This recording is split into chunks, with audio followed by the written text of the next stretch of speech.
Praise the Lord, everyone. Praise the Lord. Praise the Lord. Amen. I want to thank each of you for joining with us for Wednesday's daily Bible study coming from Charlene's Outreach Ministries. We have a great and wonderful lesson.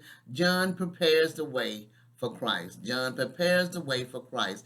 Coming from Matthew 3, verses 1 through 12. I mean, we have a great and wonderful lesson, but before we get started, I want to ask if anything is said touches your heart, soul, or spirit, or you have any questions or comments, please feel free to jot them at the bottom of the screen below, and I will get to them as soon as possible. Also, if you would subscribe to my channel and join with us as we gather together to study and meditate on the word of the Lord.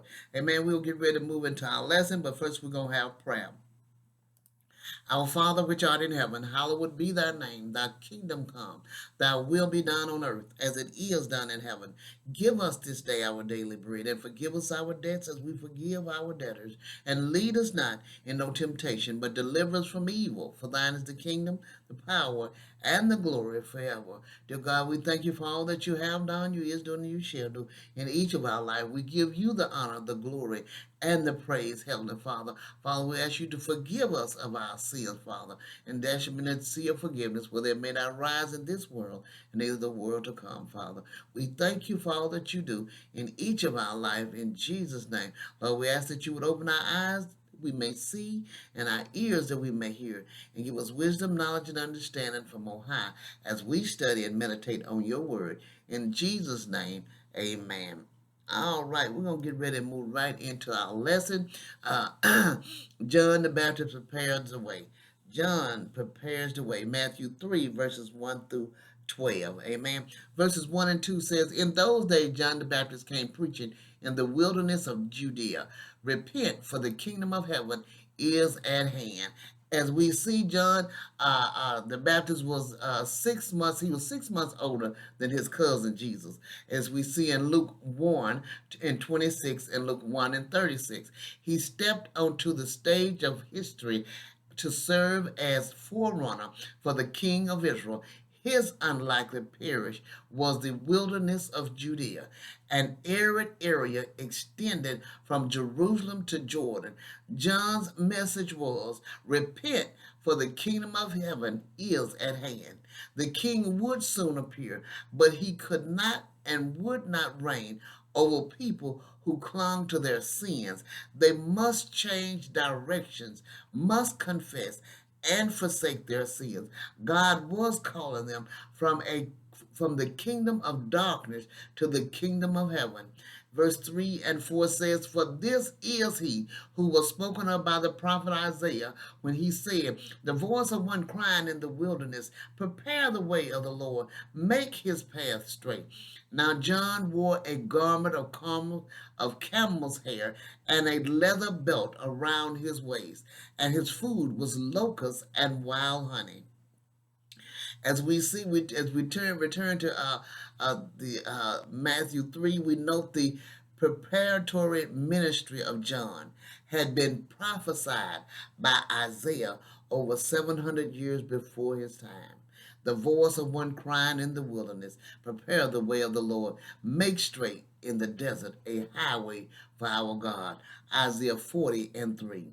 John was the voice. The nation of Israel, spiritually speaking, was the wilderness dry and barren. John called on the people to prepare the way of the Lord by repenting of and forsaking their sins, and to make his path straight by removing from their lives anything that would hinder his complete dominion. Amen.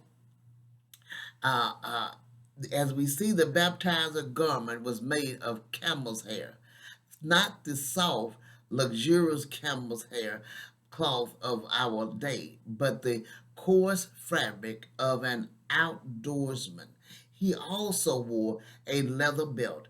This was the same attire as that of Elijah in 2 Kings 1 and 8, and perhaps served to alert believing Jews to the similarity between John's mission and that of Elijah. Malachi 4 and 5, Luke 1 and 17, Matthew 11 and 14, and Matthew 17, 10 to 12. John ate locusts and wild honey. The substance died of one so consumed by his mission, that the normal comforts and pleasures of life were sublimited. Amen. John was not seeking for comfort food. Amen. He was seeking for nourishment and to move on and doing the will of God. Amen. Verse 5 to 7 said, Then Jerusalem and all Judea and all the region about the Jordan were going out to him, and they were baptized by him in the river of Jordan, confessing their sin. But when he saw many of the Pharisees and Sadducees coming to his baptism, he said to them, You brood of vipers, who warned you to flee from the wrath to come? As we spoke of in Tuesday's lesson, is both terms speaking of those that are sinners, brood of vipers. Amen.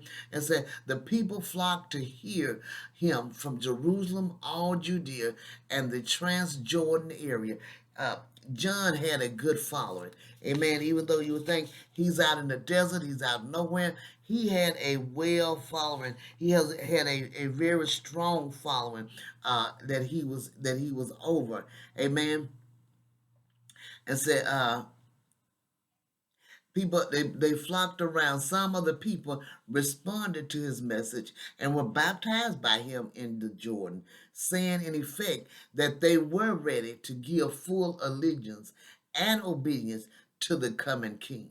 With the Pharisees and Sadducees, it was a different story. When they came to listen to him, John knew that they were not sincere. He recognized their true nature. The Pharisees professed great devotion to the law, but they were inwardly corrupt, skeleton, hypocritical, and self-righteous. The Sadducees were social aristocrats and religious skeptics who denied such basic doctrines as the resurrection of the body, the existence of angels, the immorality of the soul, and eternal punishment. Therefore, he denounced both sects as a brood of vipers who pretended to desire to escape from the wrath to come, but exhibited no signs of true repentance. Verses 8 and 9 says, Bear fruit in keeping with repentance, and do not presume to say to yourselves, We have Abraham as our father. For I tell you, God is able from these stones to raise up children for Abraham. As we look at this lesson, we know that this lesson is quite similar to that of yesterday's lesson. Speaking of John the Baptist coming forth, amen. And we know that this here is bringing together, starting with today's lesson, and it actually started with yesterday's lesson. Uh, uh, Jesus corrects and commends John. John in his ending of his life. We are speaking of this on Sunday, so it is bringing about John's life and what he has done, and then it ends through on Sunday with John's wondering what's going, who is he, because he's got into a situation. Amen. So this is a powerful lesson as it goes to our Sunday's lesson. Amen. As we see, he challenged the people to prove their sincerity for bearing fruits worthy of repentance. True repentance, as J.R. Miller wrote, amounts to nothing whatever if it is produced only a few tears, a spasm of regret, a little fright. We must leave the sins we repent of and walk in the new, clean ways of holiness. The Jews should stop presuming on their descent from Abraham as a passport to heaven. The grace of salvation is not transmitted in natural birth. You don't get to heaven because your daddy went. And say, man, God could make the stones of the Jordan into children of Abraham, a less violent process than the conversion of the Pharisees and Sadducees. Verses 10 to 12 says, even now the axe is laid to the root of the trees. Every tree, therefore, that does not bear good fruit is cut down and thrown into the fire. I baptize you with water for repentance, but he who is coming after me is mightier than I, whose sandals I am not worthy to carry. He will baptize you with the Holy Spirit and fire. His winnowing fork is in his hand, and he will clear his threshing floor and gather his wheat into the barn. But the chaff he will burn with unquenchable fire. Amen. By stating that the axe is laid to the root of the tree, John was saying that a work of divine judgment was about to begin. Christ's arrival and presence would test all men. Those found fruitless would be destroyed, just as a fruitless tree is cut down and thrown into the fire. As we see in verse 7 to 10, John had been speaking exclusively to to the Pharisees and Sadducees. But we see in verse 7, but now he apparently addresses his entire audience, which included both the true and the false. He explained that there was a significant difference between his ministry and that of the Messiah, who would soon arrive. John baptized with water unto repentance. The water was ceremonial and had no cleansing power. The repentance, though real, did not bring a person to full salvation.